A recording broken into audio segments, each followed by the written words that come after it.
Hello, welcome back to Hunter Tuned. Today I did not film anything because I've literally just been wrenching on, guess what? Yeah, this thing.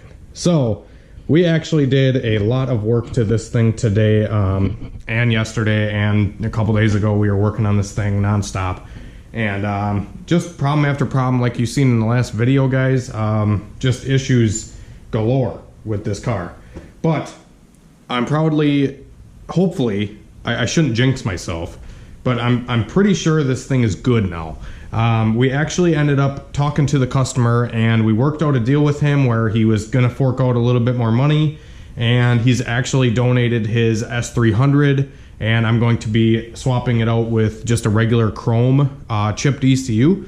So Michael is going to be getting the Honda S300 off of this car, and I'm going to tune it on chrome because it's a pretty basic setup. It doesn't really need all the added features of Honda. So dude was cool with it, etc.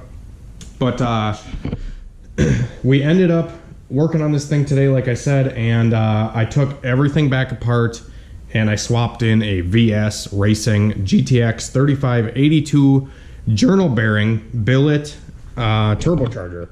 So I didn't film, like I said, I didn't film any of this because it was like, I don't know, 95 degrees today. It was pretty hot out. And, you know, I was working with my shirt off, and I'm pretty sure y'all don't want to see my dad bod. So, you know, it is what it is. But I got the GTX 3582 installed. Looks fucking tits in this engine bay, dude. This turbo looks proper on a B series. If you don't know about me selling VS Racing turbos, I do offer them. I only offer the 3582 on my website, but he has a bunch of other turbo options out there that you guys can purchase from me. If you guys have questions or anything regarding turbos or injectors or anything I deal with on my website, feel free to email me at any time at huntertuned@gmail.com. And but anyways, back to the car here. We were working on it. I got everything swapped over. Had to take the turbo manifold off and reposition the wastegate because the wastegate was actually hitting this turbo because it is larger, and the way the 38mm 2-bolt wastegate was fitting, it was hitting the turbine housing. So I had to reposition the flange. The welds kind of look like shit, I'm not gonna lie, because my welder is out of gas. So the penetration wasn't the greatest, but it definitely is not gonna fall off. I smacked that thing with a hammer like 100 times. So definitely good to go there. We had to make a dump tube off of the wastegate because before, like last night when we were driving it and whatever, the one time it actually hit boost and the wastegate opened, blows right at the radiator. So we had to reposition the gate and make a wastegate dump tube. So the dump tube actually goes pretty much right next to the downpipe now, and got all that squared away. Got the oil feed line hooked up. This is a -3 feed line, and on these journal bearing VS Racing or Hunter Tuned turbos, they require, the journal bearing, like I said, requires a straight -3 feed line, and the ball bearing unit actually comes with a restrictor fitting that goes into the top of the turbo, and you run that restrictor with the ball bearing. But like I said, journal bearing does not require a restrictor, so yeah. But anyways, I had to redo his return line as well because the return line on the old setup was decent, but it wasn't like super smooth flowing. And with like any turbocharged setup, you want a very smooth flowing return line into the oil pan, because if it is like kinked or, you know, not flowing smoothly, it can actually back up the oil into the turbo and cause the turbo seals to go out, which, you know, will end up making the, you know, car burn oil or turbo spitting out of something, and you know, it's just bad day.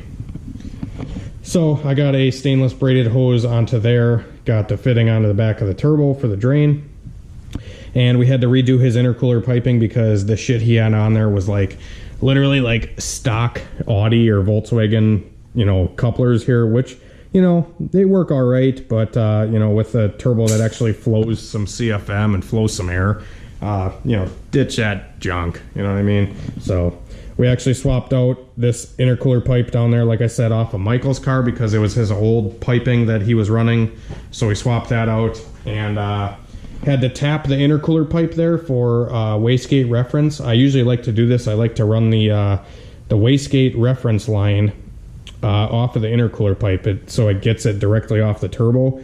If you get it off of like the intake manifold or whatever, you tend to get a little bit higher boost reading because, you know, by the time the boost goes through the piping, through the intercooler and all the way to the manifold, you may have a little bit less boost going on up here. Whereas if you took the reading right off of the turbo, you know, you get a more proper, true reading of what's actually coming out of the turbo. Hopefully that makes sense.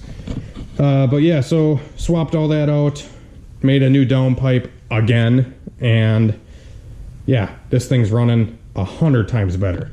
Literally putting a turbocharger on that's actually good and worth a shit made this car run 100 times better. Last night when we were driving it, it literally was like screeching, and you could just hear the turbo. It was just pissed off. It wasn't happy. So yeah, but anyways, we got all this sorted. Car is good to go now. I forgot what else we did to this thing today. Mainly just re-welding a bunch of shit and making everything work.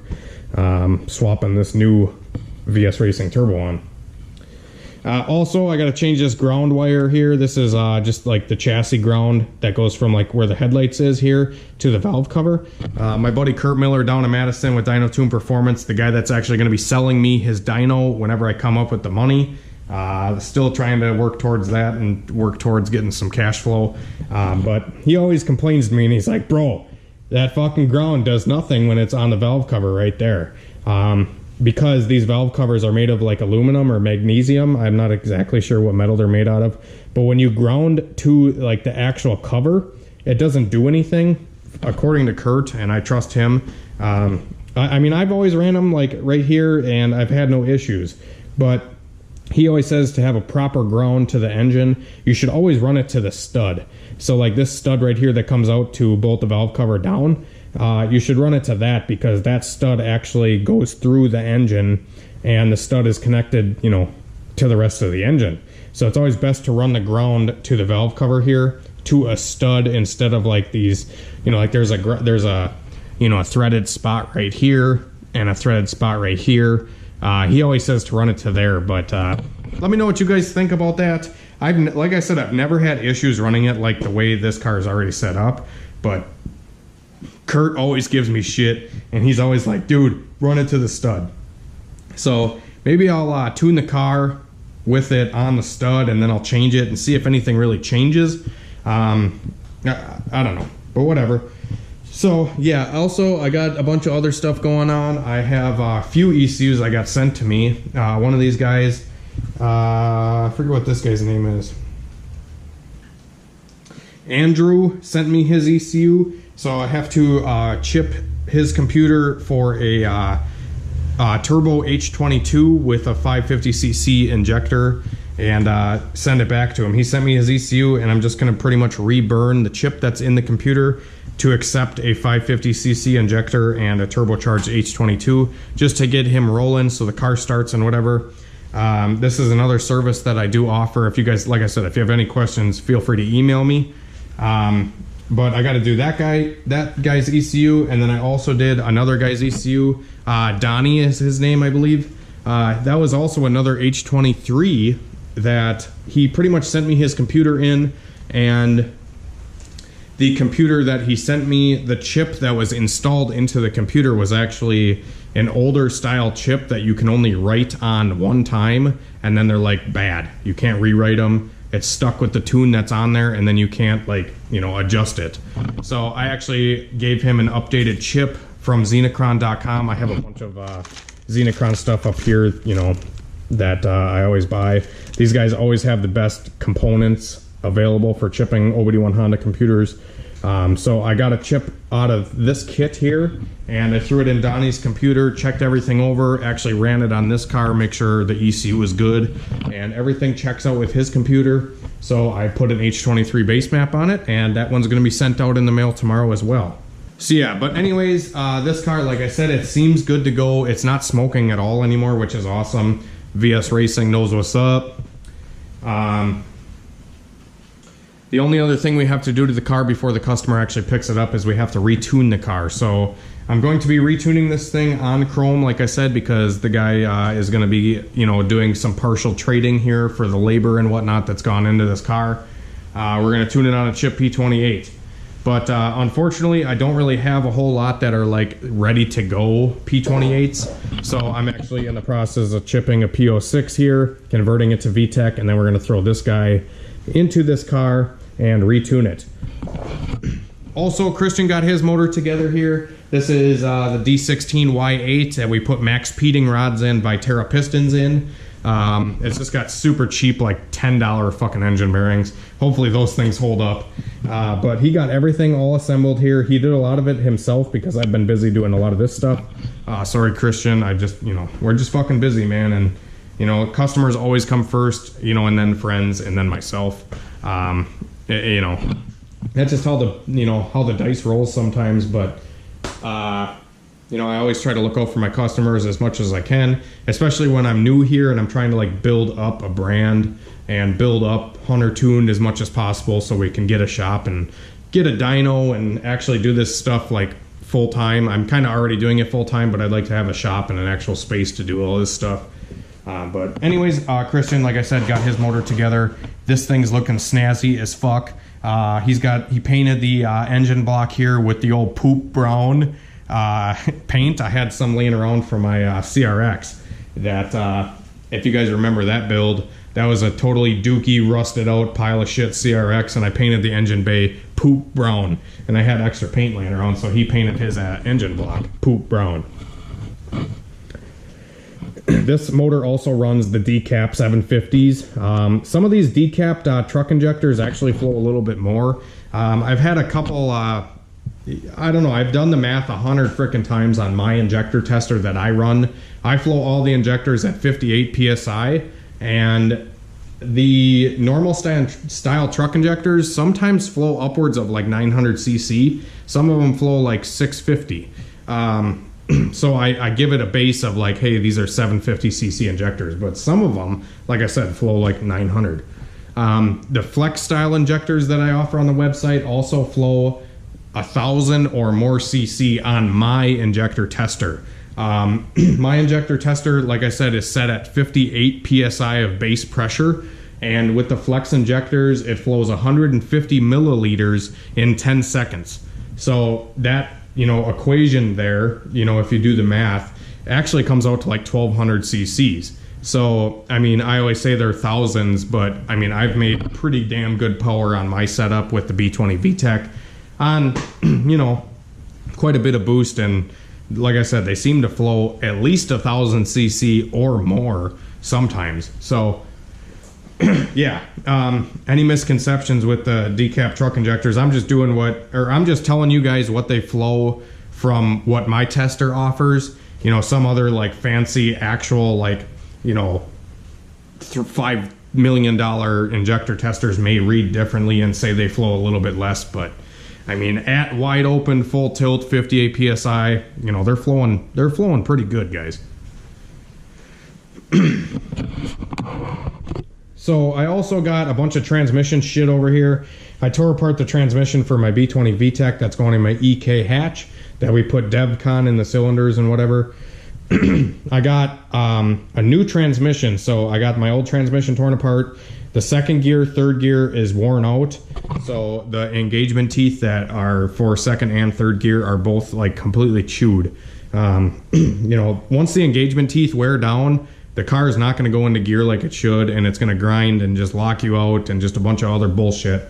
So a guy actually local to me reached out to me, and he said, hey man, I'll trade you an ECU for my transmission. And he had a GSR trans with he said it had like a bad differential bearing or something, and he was completely right, surprisingly. So he brought that to my place, and I tore it apart on the spot because I'm like, dude, if it's got worn teeth, I'm not even gonna bother. It's just not worth my time.